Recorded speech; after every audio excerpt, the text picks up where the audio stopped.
Assalamualaikum. Waalaikumsalam warahmatullahi wabarakatuh.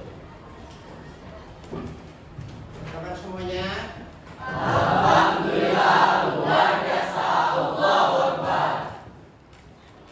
Alhamdulillah, pada hari ini kita melaksanakan pembelajaran yang baik. Mudah-mudahan dengan niat yang baik, niat yang tulus akan membawa keberkahan, akan membawa kebaikan, akan membawa keikhlasan di dalamnya. Yang insya Allah materi ini akan kita terima dengan baik.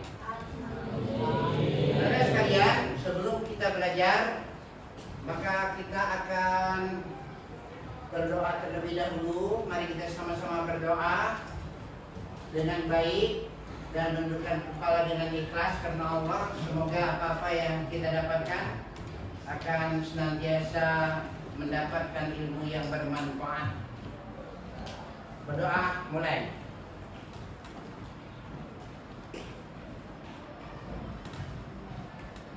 Berdoa selesai.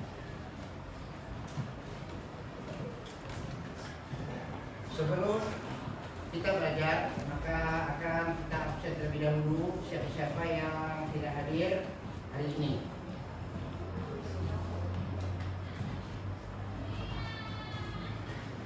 Anissa, Karin Ayu Sapitri, Aura Salwa, Dewantara,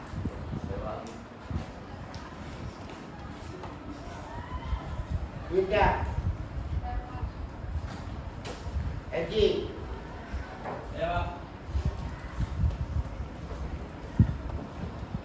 Muhammad Baik, David Tia, Renaldo,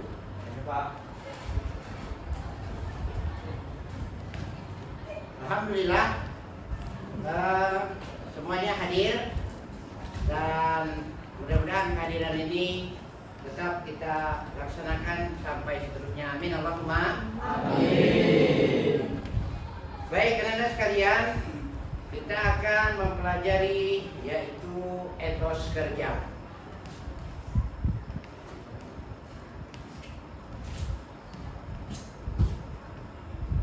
Sekarang kita mengetahui bahwa etos kerja itu adalah meraih kesuksesan dengan kompetensi dalam kebaikan dan etos kerja. Ketika kita melaksanakan pekerjaan yang baik, yang kita raih dengan cara yang baik pula, maka akan menghasilkan kebaikan di dalamnya. Kita lihat misalnya dalam pengertian kompetisi. Pengertian kompetisi itu adalah sebuah proses sosial di mana ada dua atau lebih yang saling berbuat kebaikan. Kenapa kita sering berbuat kebaikan? Karena memang berbuat baik itu adalah perintah dari Allah Subhanahu wa Ta'ala. Kalau kita lihat dalam surah Al-Maidah ayat 48, coba semuanya dibuka.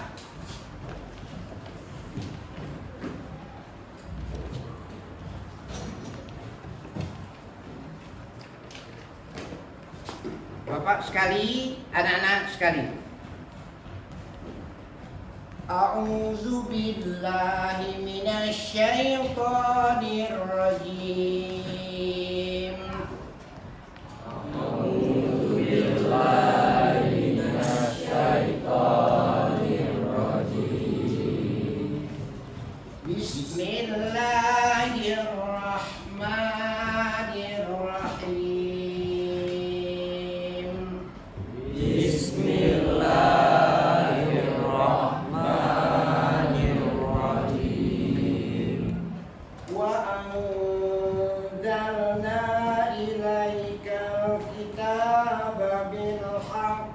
musaddiqan lima baina yadayhi wa anna ilaika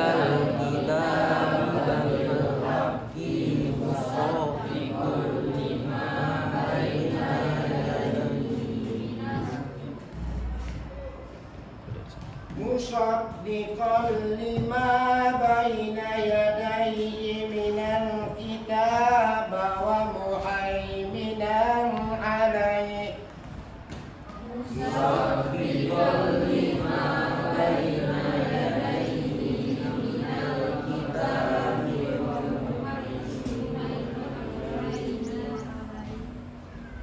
ومهيمنا عليه فاحكم بينهم بما أنزل الله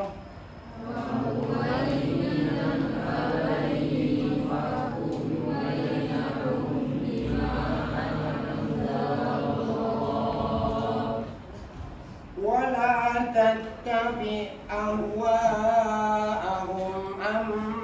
من جاءك من الحق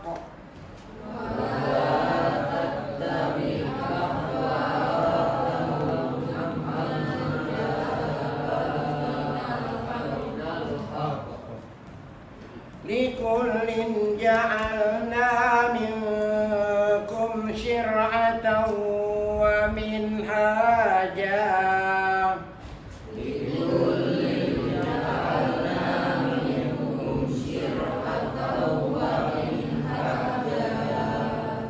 ولو شاء الله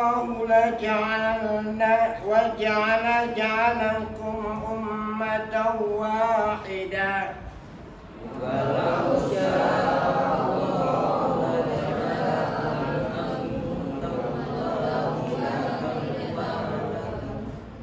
أمة واحدة ولكن ليبلوكم فيما آتاكم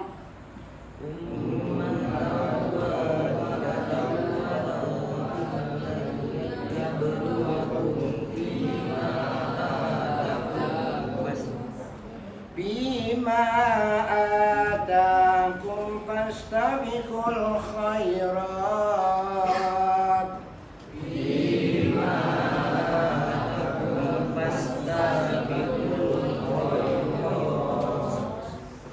إلى الله مرجعكم جميعا فينبئكم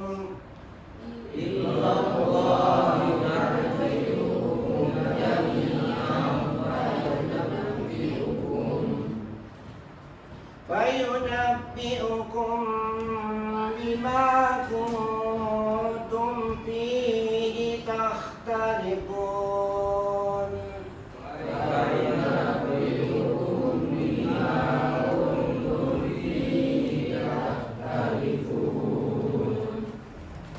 Ya, kita lihat arti yang ada di sini bahwa dan kami telah turunkan kepadamu Muhammad, yaitu adalah Al-Quran untuk membawa kebenaran, membenarkan yang sebelumnya. Apa yang sebelumnya itu? Yaitu adalah Zabur, Taurat, Injil. Semuanya itu adalah sebelum Al-Quran. Dan kita membenarkannya, tidak menentangnya, tapi kita membenarkannya. Untuk membenarkannya itu kita ketahui bersama bahwa kitab salah satunya yang lebih lengkap itu adalah Al-Quran. Seluruh kitab itu sudah termaktub di dalam Al-Quran. Apa itu Al-Quran? Al-Quran adalah kalamullah al-munazzal ala Muhammad sallallahu alaihi wasallam al-muta'abbad bi tilawati. Al-Quran itu adalah perkataan Allah yang diturunkan kepada baginda Muhammad sallallahu alaihi wasallam ketika dibaca ibadah. Jadi anak-anak sekalian, kita harus senantiasa mengimani yaitu adalah kitab Al-Quran dan kitab-kitab sebelumnya. Kemudian selanjutnya dari sini kita ketahui bersama bahwa ada kata-kata fastabiqul khairat, ya, sesuai dengan materi yang Bapak sampaikan dari awal. Apa itu? Yaitu adalah berlomba-lomba di dalam kebaikan. Jadi anak-anak sekalian, mari kita sama-sama berlomba-lomba di dalam kebaikan. Bagaimana berlomba-lomba dalam kebaikan itu? Yang pertama adalah saling menghargai, saling nasihat menasihati di dalam kebaikan.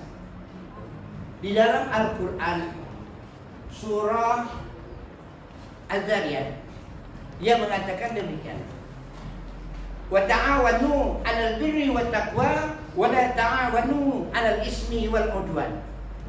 Dan bertolong-tolonglah kamu dalam kebaikan dan jangan sampai kamu bertolong-tolong dalam kejahatan. Kata-kata fastabiqul khairat itu adalah untuk berlomba-lomba dalam kebaikan. Kita lihat di sini kandungan surah Al-Maidah. Allah Subhanahu wa taala menurunkan Al-Qur'an kepada Nabi Muhammad SAW dengan membawa kebenaran dan membenarkan kitab-kitab yang diturunkan sebelumnya. Jadi kita ketahui bersama yang pertama. Lalu yang kedua, Allah memerintahkan agar memutuskan perkara terhadap Al-Quran dan tidak mengikuti hawa nafsu sehingga meninggalkan kebenaran. Jadi kalau kita meninggalkan kebenaran, maka tidak melaksanakan yang namanya kandungan surah Al-Maidah ini. Lalu yang ketiga, Allah Subhanahu wa taala menjelaskan bahwa setiap kaum diberikan aturan dan syariat. Anak-anak sekalian, kita semuanya sudah diberi aturan oleh Allah Subhanahu wa taala yang tidak tahu menahu, ya. Karena Allah Subhanahu wa taala itu memberikan Al-Qur'an adalah untuk petunjuk bagi kehidupan kita, termasuk di dalamnya surah Al-Maidah.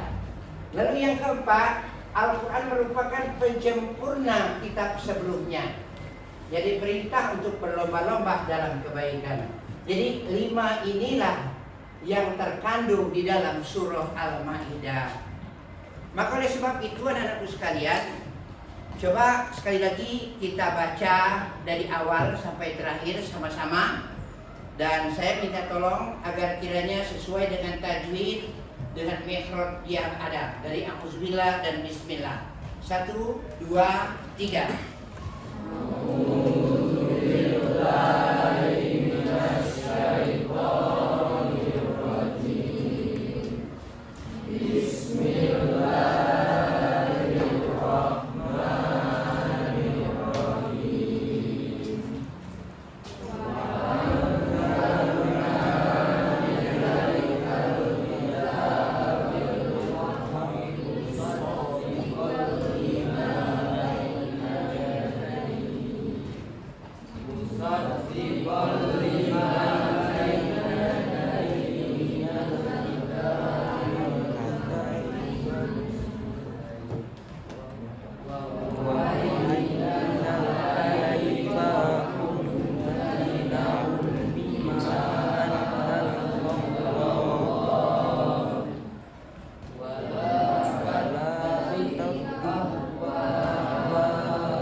Dan kami telah menurunkan kitab Al-Quran kepada Muhammad dengan membawa kebenaran. Dia membenarkan kitab-kitab yang diturunkan sebelumnya dan menjaganya. Maka putuskanlah perkara mereka menurut apa yang diturunkan Allah, dan jangan engkau mengikuti keinginan mereka dengan meninggalkan kebenaran datang kepadamu. Untuk setiap umat di antara kamu, kami berikan aturan dan jalan yang terang. Kalau Allah menghendaki, niscaya kamu dijadikannya satu umat saja. Tetapi Allah hendak menguji kamu terhadap karunia yang telah diberikannya kepadamu. Maka berlomba-lombalah berbuat kebajikan. Hanya kepada Allah kamu semua kembali.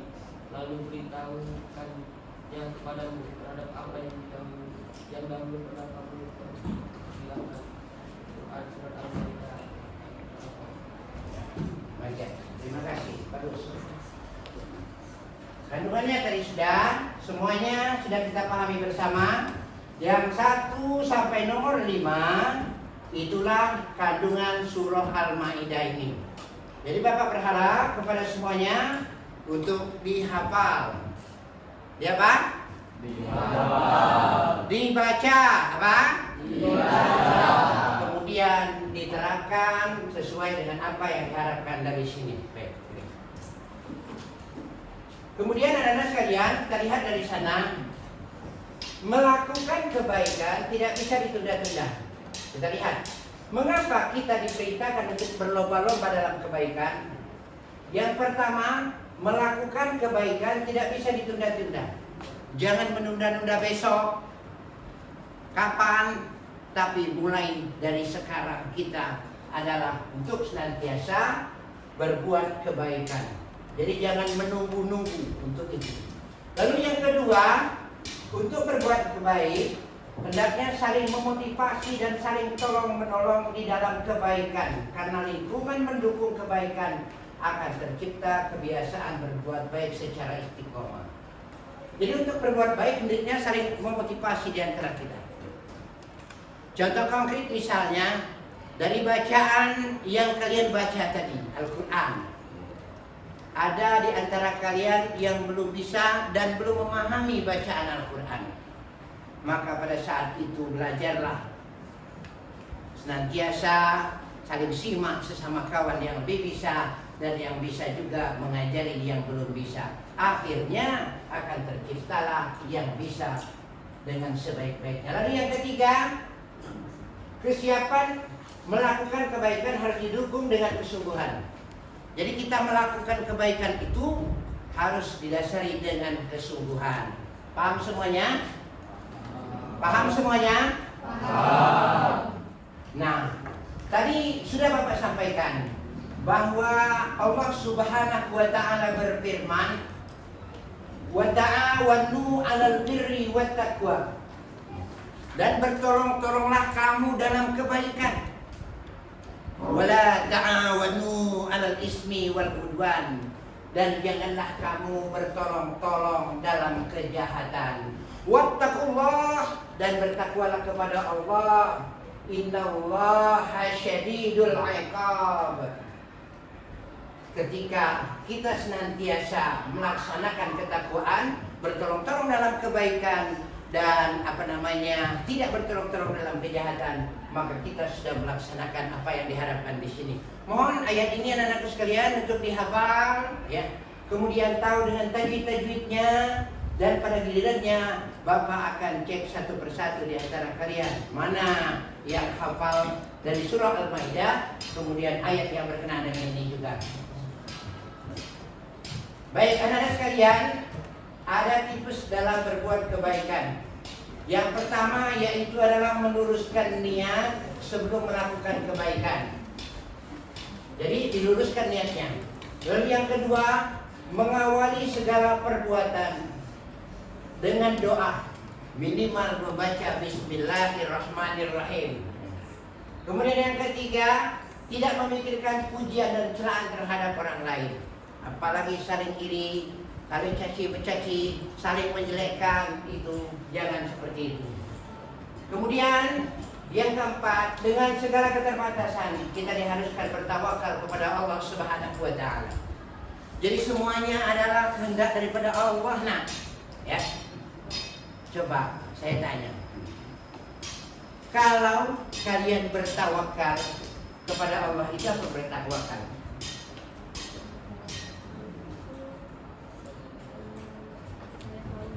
Iya, bagus. Kamu bertawakal itu apa?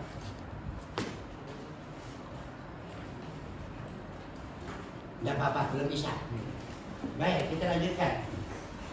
Apa yang dimaksud dengan tawakal?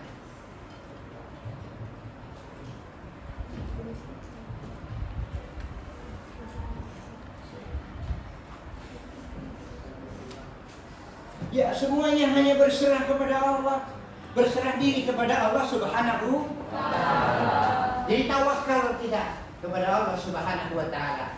Lalu yang kelima, jangan pernah membangga-banggakan diri kita ketika melakukan kebaikan. Jadi kalau kita ini sudah katakanlah melakukan kebaikan, jangan memuji kita. Karena apa? Kalau kita melakukan kebaikan, kita melihat bahwa kita belum melakukan kebaikan, agar kita kebaikan-kebaikan itu senantiasa kita lakukan.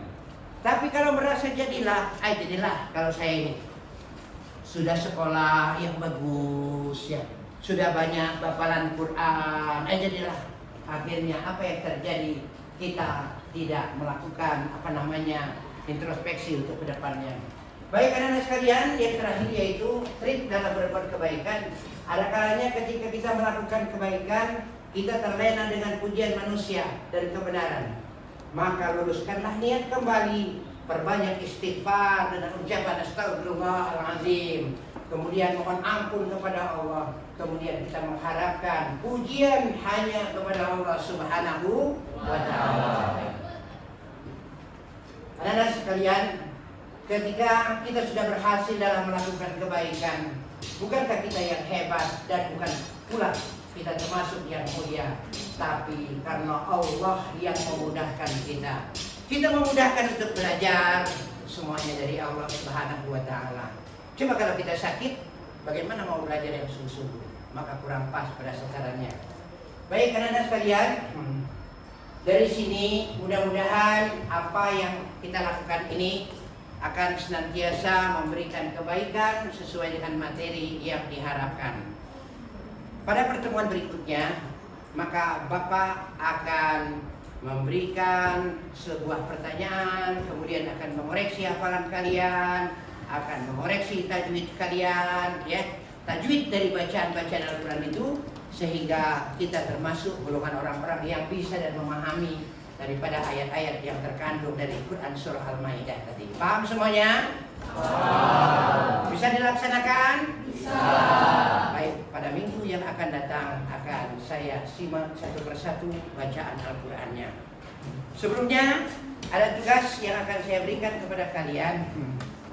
Yang pertama yaitu adalah bagaimana cara kalian menghafalkan surah Al-Maidah itu, bacaannya dengan benar dan fasih.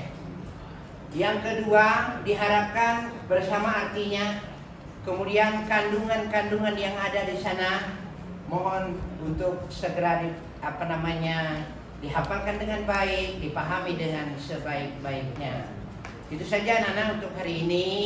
Nanti akan Bapak nilai satu persatu, dan Bapak berharap kepada semuanya untuk tampil dengan cerdas di dalam menerima pelajaran ini, berniat yang lurus, kemudian senantiasa melakukan kebaikan-kebaikan yang sesuai dengan materi yang dilaksanakan. Akhirnya dengan mengucapkan alhamdulillah, mari kita tutup pertemuan ini dengan hamdalah.